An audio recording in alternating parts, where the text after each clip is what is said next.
Coucou tout le monde, j'espère que vous allez bien. On se retrouve aujourd'hui pour parler du remboursement des crédits dettes avec la méthode boule de neige ou avalanche. Je vais ensuite vous présenter mes crédits et la façon dont je vais les rembourser. Donc la méthode boule de neige, c'est tout simplement de prendre le plus petit crédit qu'on a en termes de mensualité et de le rembourser.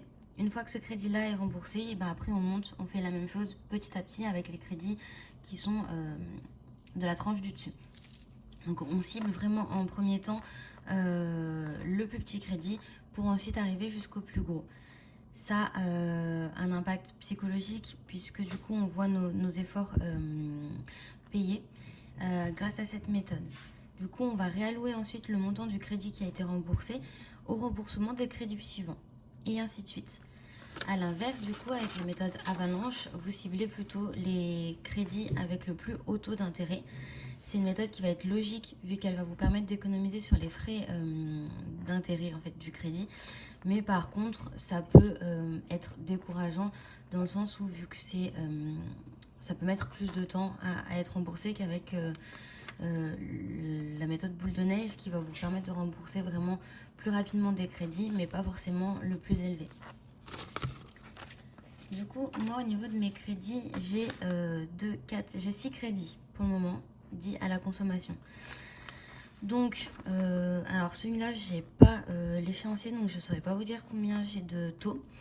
Mais du coup, pour vous donner un exemple, si je faisais la méthode avalanche, j'aurais dû cibler du coup avec les informations que j'ai à l'heure actuelle, en premier lieu, ce crédit-ci, vu qu'il est à 17% de taux d'intérêt.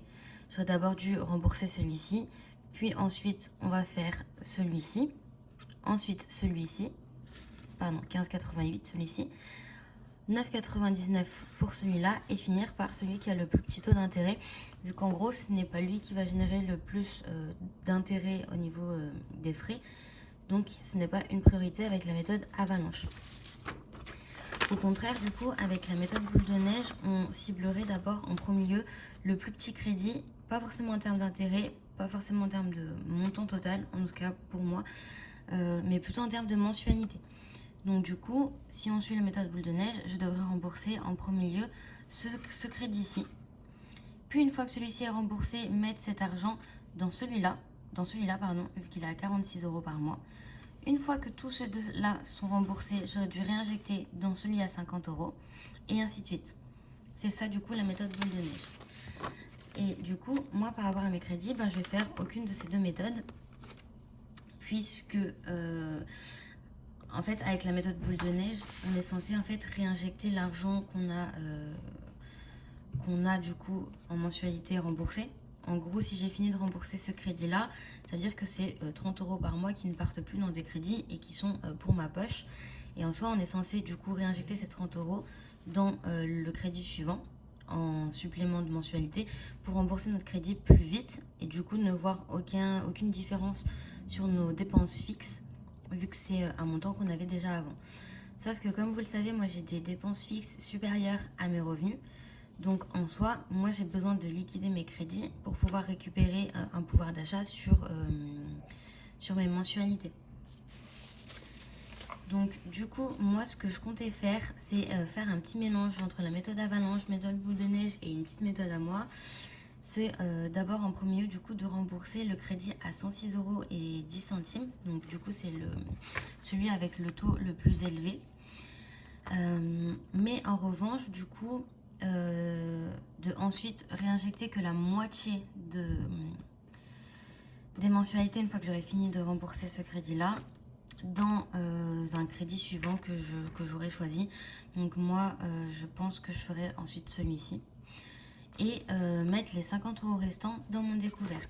Parce que du coup, il ne faut pas oublier que j'ai un découvert autorisé de moins 1000 €. Et ce que je ne savais pas et que j'ai appris grâce à vous, c'est qu'on a des frais en fait sur les découverts autorisés. Et ça, je ne le savais pas. Donc, du coup, je voudrais réinjecter aussi 50 € à chaque fois pour rembourser aussi le découvert et pas uniquement mes crédits. Donc, il y en a beaucoup qui m'ont dit que je ferais mieux d'abord de me concentrer sur mon découvert, mais pour moi, ça va un peu de pair. J'ai des découverts parce que j'ai trop de charges fixes et notamment des crédits à la consommation qui n'étaient pas forcément utiles. Parce que là, dans ces 6 crédits, ben, il n'y a pas de crédit immobilier, il n'y a pas de crédit voiture. C'est vraiment que des crédits à la consommation, un petit peu à tout va. Alors, je ne saurais plus lequel et lequel va avec quoi, mais il y a des crédits à la consommation pour... j'avais pris en fait un prêt à 3 000 € pour pouvoir justement rembourser les dettes. Donc du coup, c'est un cercle vicieux, c'est un peu inutile. Et j'avais aussi des crédits par rapport à de l'électronique. Donc c'est un peu inutile. Mais voilà, c'est pour ça que là, c'est les derniers crédits qu'on va avoir. Et après, une fois que tout sera remboursé, et même à partir de maintenant, les crédits, ben, c'est fini. Je n'en ferai plus. Et les seuls crédits que je m'autorise, c'est pour acheter une maison ou du moins de l'immobilier et pour le crédit voiture. Mon conjoint aimerait qu'on fasse un crédit pour le permis de conduire, mais très honnêtement, moi je préférais qu'on économise, même si c'est très important et que ça lui permettrait de toucher un peu plus au niveau du salaire, puisqu'il aurait un travail qui lui correspond vraiment. Mais je sais pas, c'est vraiment à réfléchir. Et pour parler un petit peu des crédits également, vous êtes beaucoup à me dire qu'il faudrait que je fasse un dossier de surendettement. Le problème, c'est que le dossier de surendettement, ça vous bloque dans pas mal de choses. Vous n'avez plus de chéquier, vous n'avez plus le droit au découvert, vous n'avez plus le droit d'ouvrir de banque en ligne. Par exemple, moi, j'ai une banque chez Boursorama en ligne. Et avec le dossier de surendettement, bah ça, ce n'est plus possible. Vous ne pouvez plus non plus payer sur Internet. Enfin, voilà, vous êtes quand même... Enfin, c'est quand même pas mal de contraintes, même si effectivement, c'est une énorme aide. Et tout simplement, je ne veux pas avoir accès au dossier de surendettement, puisqu'en fait, pour vous remettre un petit peu dans le contexte, moi, je suis en CDI. Donc, dans le foyer, on a 2 CDI. Et on a un salaire normalement habituel. Moi, je touche normalement minimum 1 500 €. Et mon chéri, il était à 1 100 €. Il avait un petit peu moins que le SMIC pour un 30 heures. Normalement, ça, c'est nos salaires habituels. Sauf que, pour ceux qui ne savent pas, je suis en arrêt maladie depuis 1 an, suite à ma grossesse. J'ai ensuite, du coup, eu mon congé maternité. Et là, je suis en congé parental parce qu'on n'avait pas de mode de garde pour ma fille. Et du coup, on est en grande difficulté financière, tout simplement parce que nos revenus ont baissé. Là, normalement, vous voyez, on a 2 600 € normalement par mois. Je devrais normalement m'en sortir. Ou du moins réussir à remonter la pente. Là, on n'y arrive pas, on coule parce qu'on a une baisse de revenus qui est très importante. Donc, c'est ce qui fait qu'on est dans une grosse galère. Vous avez été beaucoup à réagir au niveau de mon budget du mois d'avril.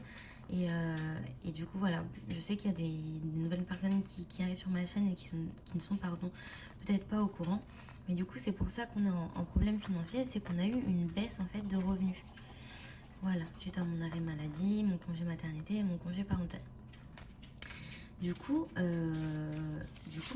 c'est en même temps l'occasion de vous annoncer, et c'est pour ça que j'étais pas présente ces temps-ci sur YouTube, c'est parce qu'en fait, j'étais en train de voir pour changer de travail et pour reprendre le travail plus tôt par rapport à mon congé parental. Alors vous allez me dire que ce n'est pas possible vu que j'avais pris un congé parental parce que justement je n'avais pas de moyen de garde. C'est tout simplement parce que j'ai postulé en fait dans du week-end jour. Donc c'est un travail où on travaille donc le vendredi de 5 h à 13 h 30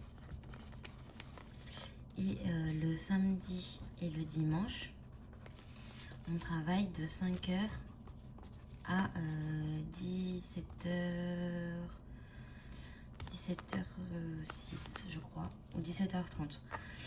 Et du coup, j'ai toute ma semaine du libre, donc je pourrais garder bébé.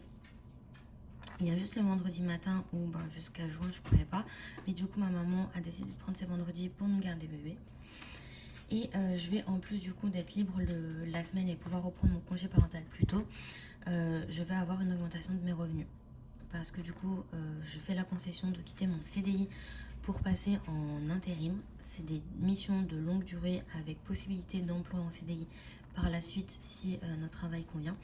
Donc j'ai fait la concession de mon CDI pour pouvoir être embauchée dans cette entreprise avec ces horaires-là et avec une meilleure rémunération, en espérant du coup pouvoir être embauchée sur un poste plus périn du type du coup CDI. Mon chéri en parallèle a aussi changé de travail. Il a désormais du coup un nouveau CDI toujours dans une nouvelle entreprise. Par contre, il sera toujours à 30 heures. Ils embauchaient pas en 35 heures. Donc du coup, lui au niveau de son salaire, ça ne change pas. Mais en revanche, ce qui va changer, c'est au niveau des horaires. Il aura des horaires un petit peu plus dits classiques.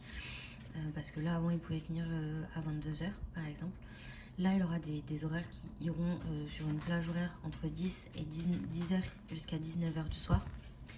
Donc, ce sera beaucoup plus pratique pour qu'ils prennent le relais la nuit ou le matin, quand moi, je travaillerai tôt le samedi, vendredi, samedi, dimanche. Et du coup, qui c'est qui gardera bébé le samedi? Bah, ce sera ma maman également. On a la chance du coup d'avoir la possibilité que ma maman garde bébé. Donc voilà.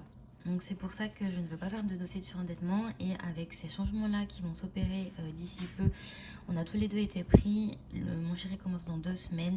Moi, j'ai pas de date d'intégration pour le moment, mais ma candidature a été retenue, c'est sûr. Je suis en train de faire les démarches pour les contrats. Donc voilà, je pense qu'avec ces changements-là, on va s'en sortir. Pour vous donner une ordre d'idée, donc mon chéri touchera toujours environ 1 100 euros. Et moi, je devrais être à environ 1 600, voire 1 700 euros par mois. Sachant qu'après, dans l'entreprise où je suis, on a des primes à partir du 3e mois. On a le 13e mois justement qui est éparpillé sur toute l'année, qui est éparpillé par mois en fait, et non pas en 2 fois comme dans certaines entreprises. Donc voilà, avec ces montants-là, on devrait franchement s'en sortir, réussir à sortir de notre découvert, rembourser certains crédits et pouvoir mettre de côté. C'est pour ça qu'en fait, je prends juste mon mal en patience et que je ne fais pas de dossier sur endettement. Pour le moment, on serre les dents, on serre la ceinture et on devrait s'en sortir très prochainement. Voilà, j'espère que la vidéo a été assez claire pour vous. Si vous avez des questions, n'hésitez pas à les poser en commentaire. Et moi, je vous dis à très bientôt pour une prochaine vidéo. Bisous!